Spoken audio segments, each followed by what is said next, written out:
ஒரு மாற்றுத்திறனாளி. நம்ம தான் வந்து எல்லா மாற்றுத்திறனாளி மக்களுக்கு நம்ம உதவி செய்வோம். ஆனா இந்த அம்மா பார்த்தீங்கன்னா மிக சிறந்த பொன்மகள்.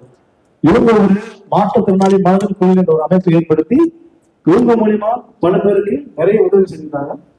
அவங்களுக்கு இந்த ஒரு சின்ன விருது கொடுத்து நாங்கள் பெருமை கொள்கிறோம். தேங்க்ஸ்.